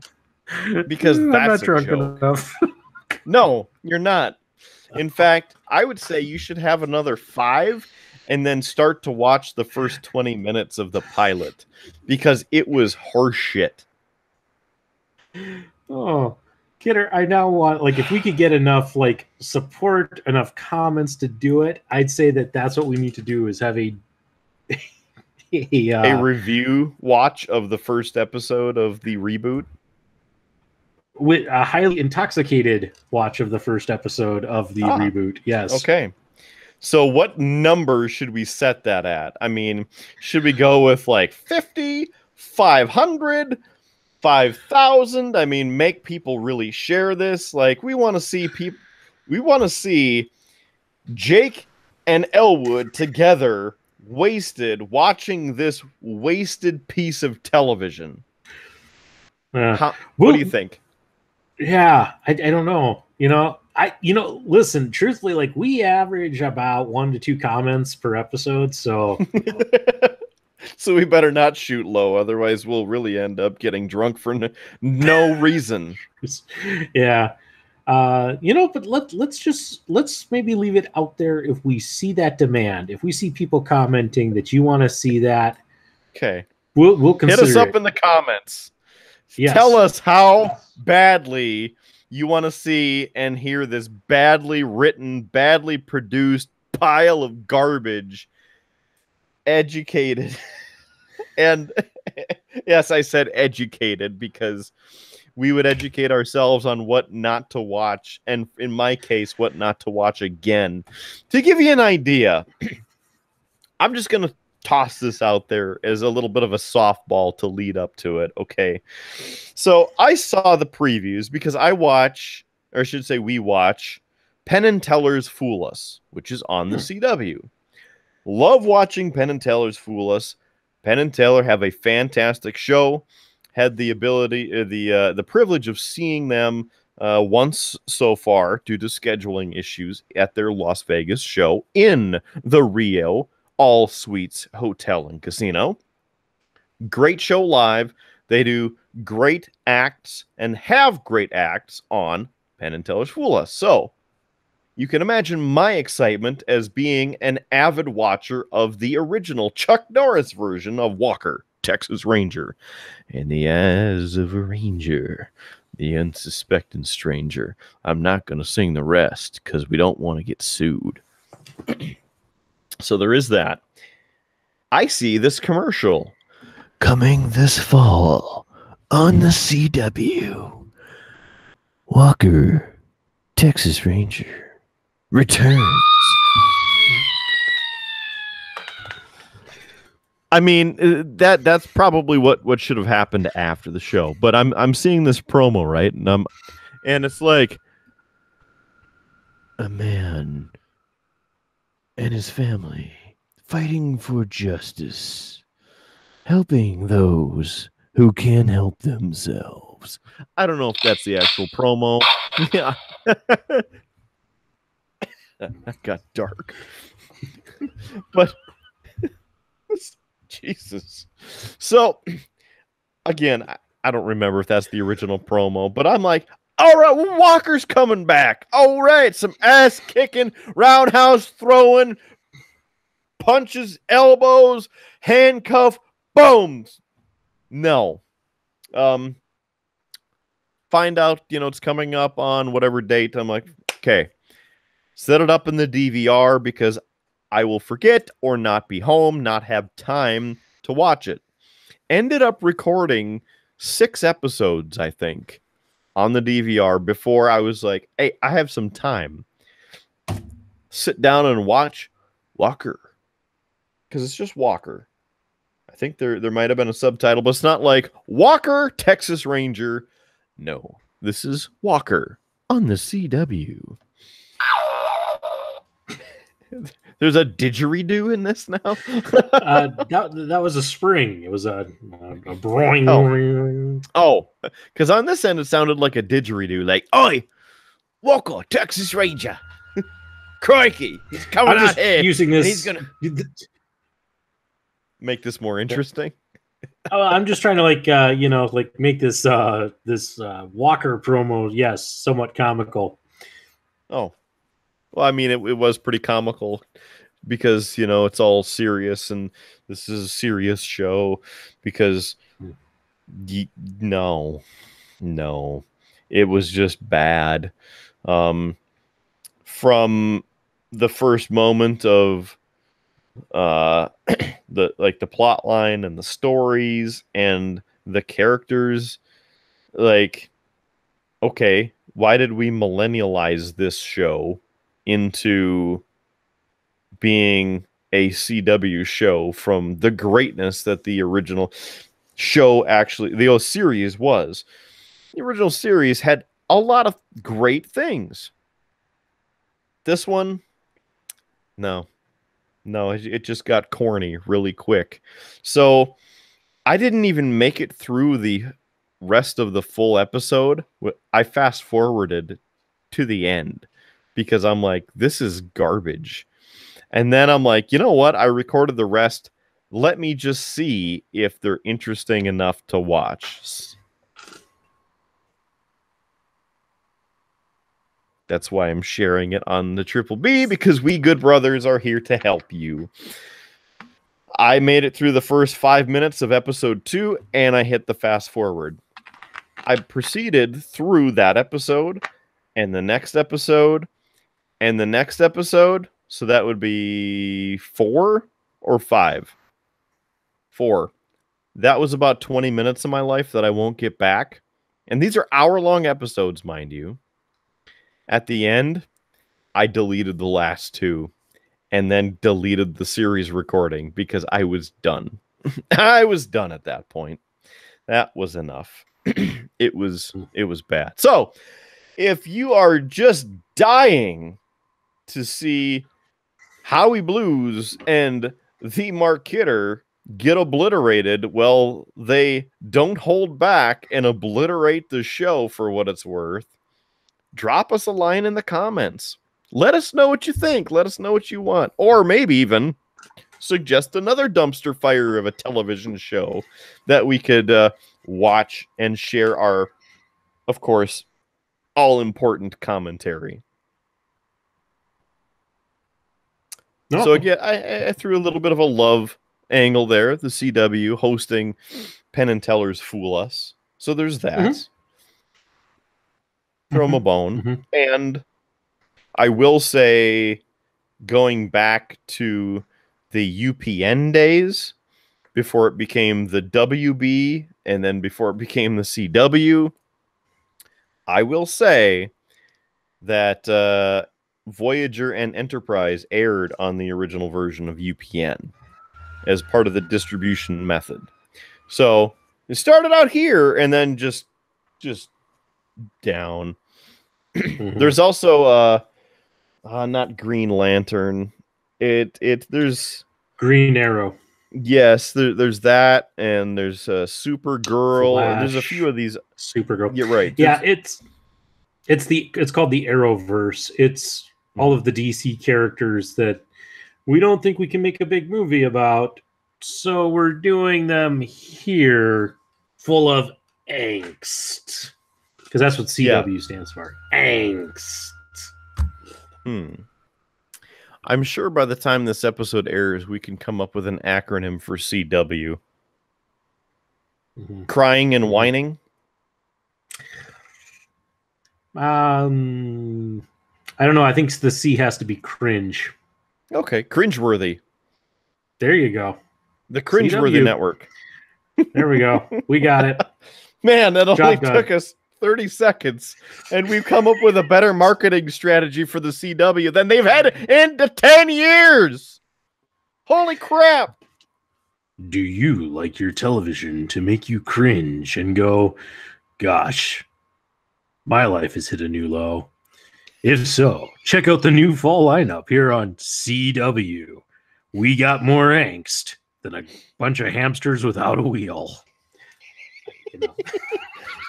They're all in the corner. What do we do with ourselves? What do we do?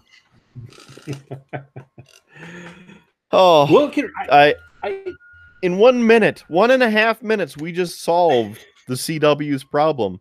All they need to do is hire us, and we can turn their network around. I mean, it's really simple. Just simple solutions here. That's what we do on the Triple B.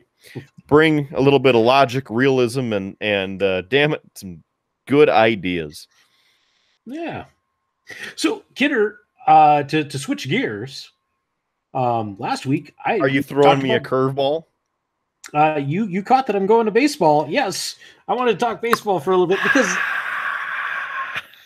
last week I brought up the current controversy that I'm following, which is the Major League Baseball sticky stuff. And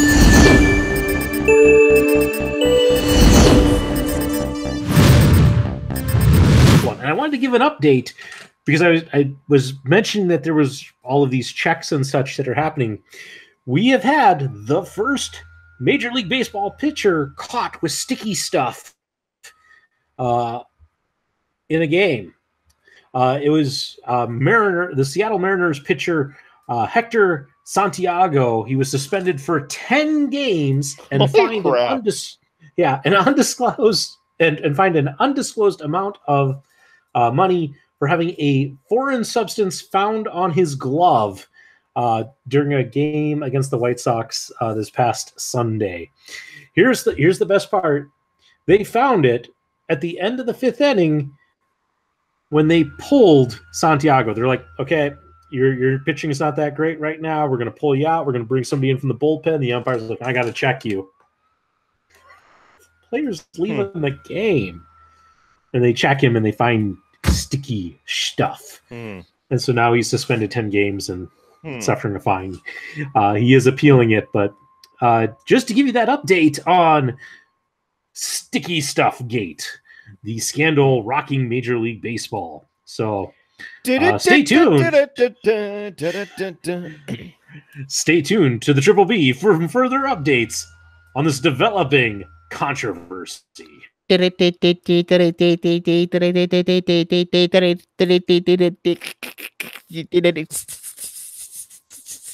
figure that's the dot matrix printer giving us the finale of that. Yeah.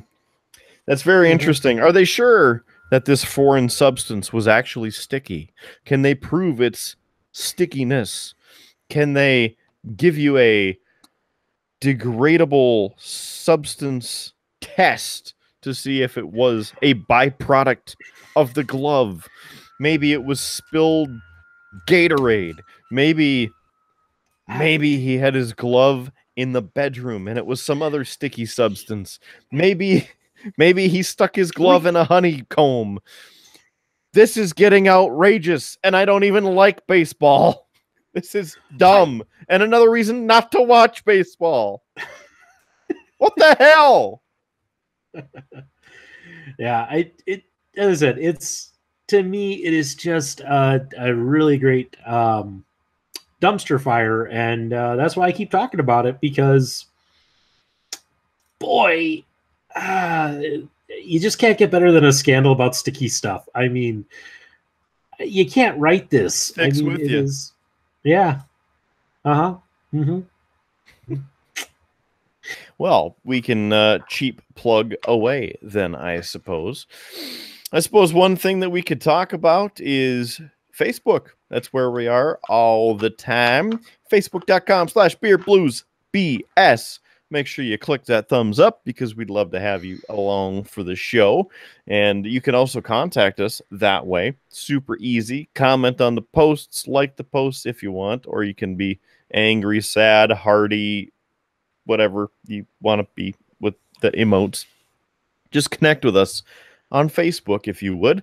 That's a good landing place because we have all the other links to all the other places right there on the Facebook page as well.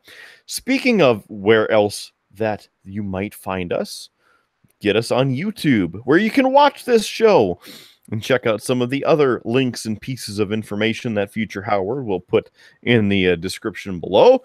Click the subscribe button. You know, you don't have to get notifications, but you can click that little button as well. And then every Friday night, be reminded that another episode of the Triple B is here with your good brother friends. Join us every week. We certainly appreciate that. Make sure you watch all the past episodes or listen to the past episodes as well if you are enjoying what you're watching or listening to. We'd appreciate that.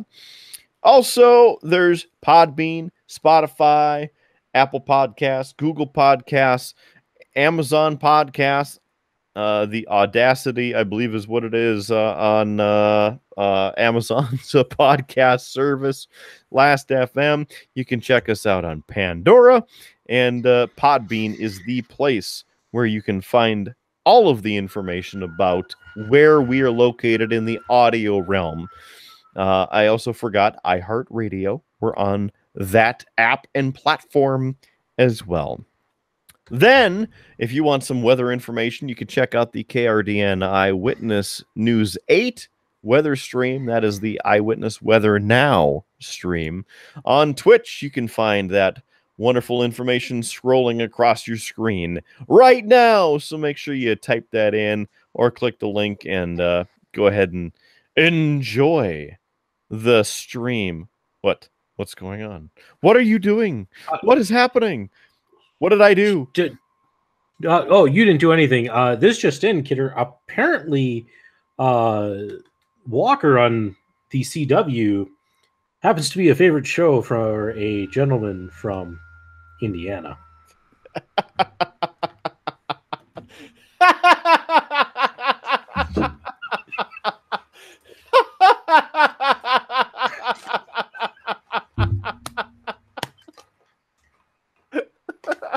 It keeps getting better.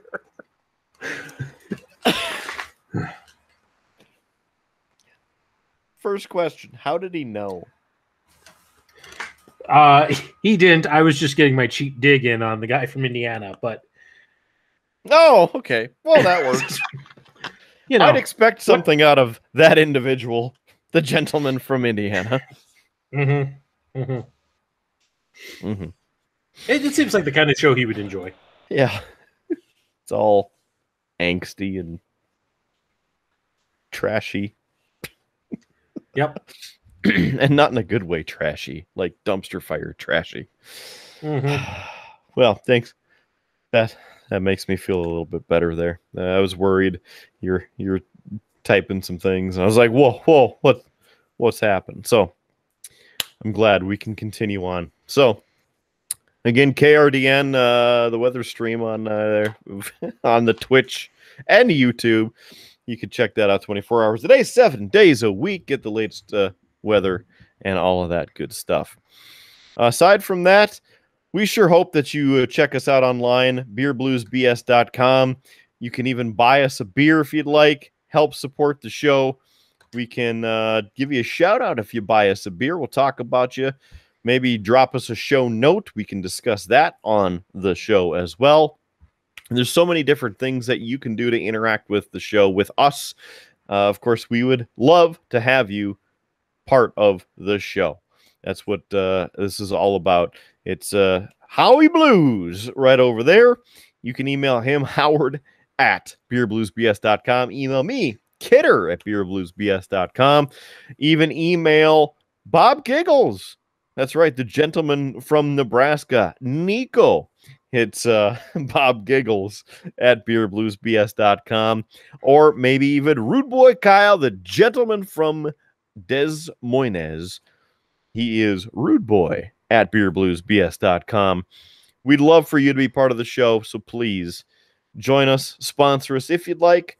You know, that's okay too. We need to increase our technology budget a little bit and make this show even better to deliver that better product to you. So, after a few of those cheap plugs, do appreciate you joining us for this here thing that we call the Triple B, B cubed, whatever you want to call it on the other end. Just hope that you call it something that you do on Friday nights and enjoy us. Take us with you wherever you go. From the couple of good brothers over here celebrating our independence in these United States, hope that you celebrate your independence. Have a safe Independence Day weekend, even though this is a few weeks late in your case as watching this. We're still passing along to you because that's what we do from the present to the future to the past in this whole time continuum thing that we have going on here. Well, Kidder, it is coming up on the 4th of July, and I thought it might be good to just say, you know, maybe talk a little bit about the 4th of July and, you know, if you had a family tradition, big plans for this weekend, or even just some good 4th of July stories. You know, figure good way to touch in on this holiday that we are about to celebrate this weekend. Well, I'm big on celebrating our independence and thanking our forefathers for being here and helping to make us independent and give us the rights that we have and that everybody else in the country has. You know, if you are legally here, that's how it's supposed to work. So for a few times over the past several years, I suppose 6 years, we've done it 3-4 times. It's kind of become a tradition, even though it's been sporadic, is exploding watermelons. That's always been a good time where you just core out a small section of a watermelon and then you put an artillery shell in the watermelon, light it, and run. I have a couple slow motion videos of that, so I'll remember to send them over while we're doing our episode debrief so we can play them a couple times or something, and then you can laugh at the stupidity of us. I was going to say, if you're going to send me one of those, I want the one. I want one of the ones, and you can look through and find one. I know there's one with Seth where he after he lights it, he runs away, and just the way he runs, I don't know, it cracks me up.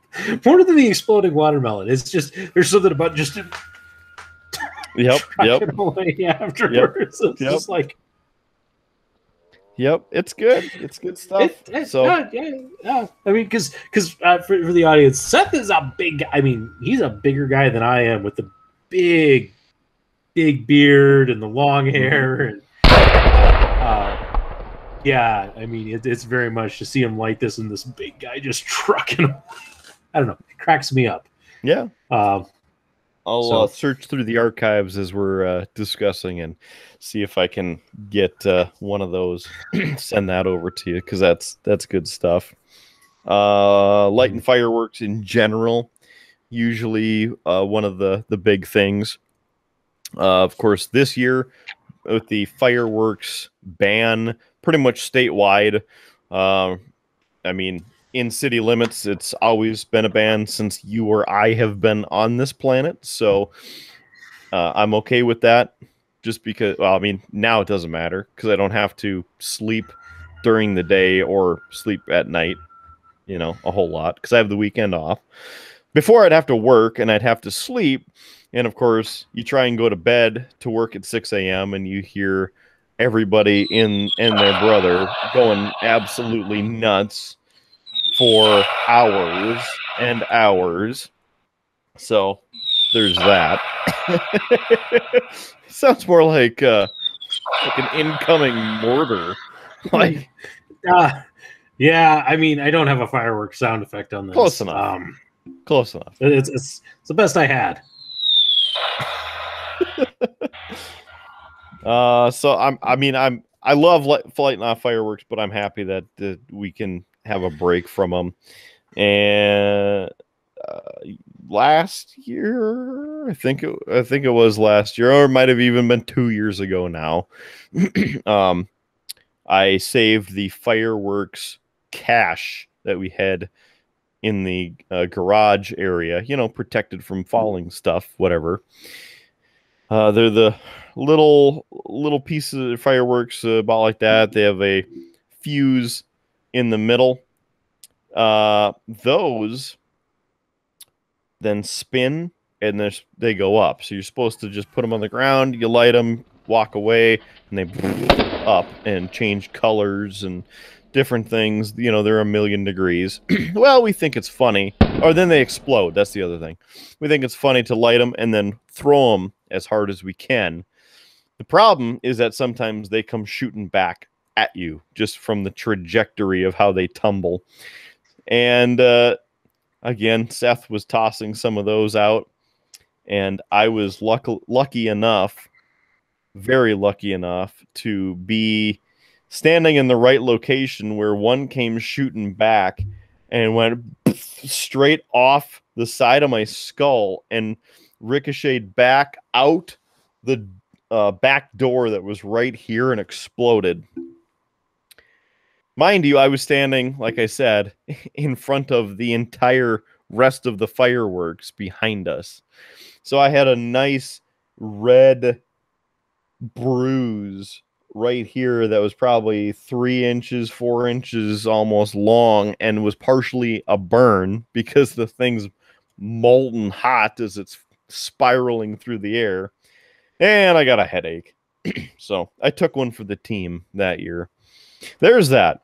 Took way longer to explain and go over than what it should have been. But what about you, Jaco? Well, I mean, 4th of July is kind of big in my wife's family thing. For my wife and I, too. It's actually our anniversary tomorrow. It'll be 11 years. We got married on the 3rd of July. And we chose that for a couple of reasons. One, her family usually had a fairly large get-together around the 4th of July. So it's kind of like if everybody was going to come, why not kind of combine it? So like, hey, we're already here. 2, my wife is a pyro, so of course she loves the idea of being able to shoot fireworks off to celebrate our anniversary every year. And of course, my nephew Ben was born on the 4th of July, so we always kind of have a big party celebration. One of the traditions, I'll tell you this one, Kidder. This is a lesser known tradition that Lefty and I have, but we've done it now for 10 years. This will be our 11th year doing this. The morning after we got married, for some reason, the two of us both had a craving for potato olays, and we did a Sunday brunch for the family after the wedding on the 4th of July. But Lefty and I, as we were on our way to that, we stopped into a Taco John's and got potato olays. And so it has become a thing every year on the 4th of July, we get potato olays. With Lefty's allergies now to certain foods, she can no longer partake of the potato olays. So I still get them. And now I share them with Junior. So I will be on the 4th of July getting potato olays for that reason. This year, really, Lefty unfortunately is working. It's her holiday to work. So she's going to be working. So it's just Junior and I. There's a couple of events at state historic sites. The former governor's mansion is having they're doing watermelon. So you can get watermelon there and some music. And then down at Camp Hancock, down on Main Street, they're having an ice cream social. So Junior and I are going to do some walking on the 4th of July and go to both of those events. And then probably end up at the sister-in-law's for a birthday party / 4th of July barbecue celebration and all of that. So that's what we're doing. I will leave off with one, because I'm not a big fireworks shooter off person. I leave that to Lefty. She's the pyro. But her brother worked at a fireworks stand for a number of years. And so the owner of the stand would sell him some of the good stuff. I wouldn't say the good stuff. I was going to say the damaged and probably more dangerous product at a discounted rate. And we had one year where we were out. We were out at my in-laws' place shooting fireworks, and we had some family friends who had 3 little boys out there too. And so Tim was putting on this fireworks thing. He had one of these big multi-shot packs, and he didn't really put it on a level surface. So the first one goes off and it tips the thing. And so now you have this spinning thing shooting artillery shots out. So one of them, you know, Shuey. Yeah. He had come out for the event, and he had parked his parents' minivan out on the street. Well, that got hit. Like, it just went hit the neighbor's house. Had one that went over these 3 little boys, and like it was kind of a scary moment. Nobody got hurt, thankfully. But after that, these 3 little boys, every time Tim went to light a firework, they'd start chanting, light it, blow it up. Which was just kind of funny and cute. But like, they thought it was, fantastic good time. And it's like, that was really kind of scary. One thing, big with the red, white, and blue. That's why I chose this shirt for today's episode. I could have went over the top a little bit, but I'm just toning it down a little bit because this year is a little darker than the rest of the years. And the reason I say that is because my grandma was born on the 4th of July. And unfortunately, 2 weeks after her birthday, about last year, she passed. And coming up on the 1-year anniversary of her passing, and of course the 1-year anniversary of her birthday, or I should say 90, it would have been her 93rd birthday in 2 days. So we'll be heading out to the cemetery and placing some flowers and spend a couple of minutes there and make sure that the grave sites are still good from when we were there on Memorial Day weekend. Clean them all up for our relatives there. So we'll spend some time out there remembering Grandma on her birthday and my grandpa for his service in the Army. Again, her husband, my Uncle Howard. Not my Uncle Howard. I do have an Uncle Howard, not you.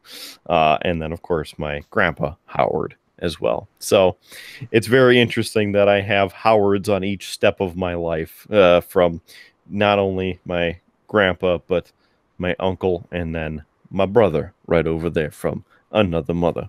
So, again, that's one thing. Normally we'd be celebrating Grandma's birthday and taking her out to Dairy Queen, getting a sundae or a peanut butter parfait, or maybe a McDonald's cone, or taking her to Red Lobster for the creamy potato bacon soup, which they no longer have. So she would have been very disappointed that they're out of that over at Red Lobster. So shame on you, Red Lobster, taking that away. Other than that, just seeing her happy face, and it was always her favorite time of the year too. And not because it was her birthday, she ignored that part of it, but it was because red, white, and blue, her favorite colors. She gets to see the fireworks, and Grandma was the firework in all of our lives. The sweetest 5 feet of a person that you would ever know, and would love you and help you no matter who you are, and would just talk to everyone because, you know, she would be there and want to talk to you. And she, of course, as you know, Howard would want to get to know all of my friends and who I was hanging out with and spend time. And to her, you know, all of the rest of you were her grandkids as well, because I'm the only true grandchild. So everybody else was, if they were a friend of mine, then, you know, they were essentially a grandchild of hers as well, and she took care of all of us the same. Always meant the world to me to get to spend time with her, and that was something that she always loved as well, to get to spend time with me and all of my friends. You know, I don't know how many times that you were there where, you know, are you guys hungry? Well, let's go get something to eat. Okay, Grandma, let's go. And then we'd all go get something to eat. Grandma would pick up the tab because that's who she was. That's what she wanted for all of us. She wanted to give us, you boys need a good meal.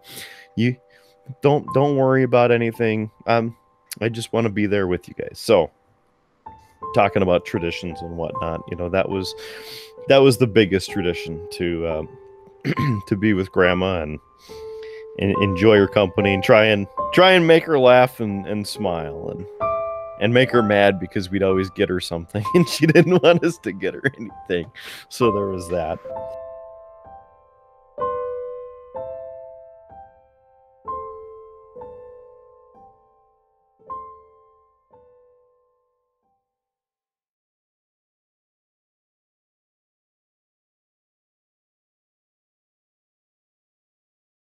Thanks so much for joining us. Free beer tomorrow, especially because we're right next to the 4th of July here, Independence Day. It's going to be a good one. So join us again for another edition of Beer, Blues, and BS. We'll catch you down that old dusty Tuscon highway.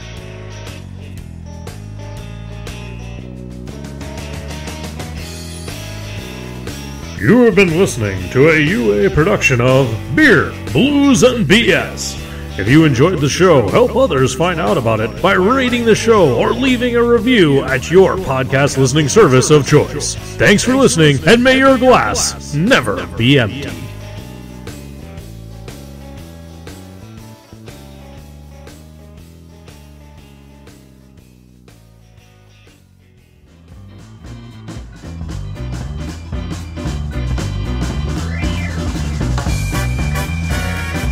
UA Productions presents A Glimpse Behind the Curtain.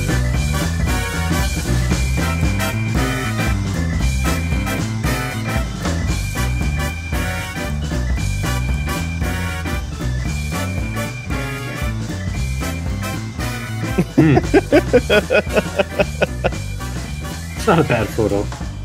You know what photo I find interesting because it keeps popping up in like your feed and in memories, and it always cracks me up. It's a photo from your wedding. And is it or whatever? Is it that? I had my arm around you because I was trying to joke with you.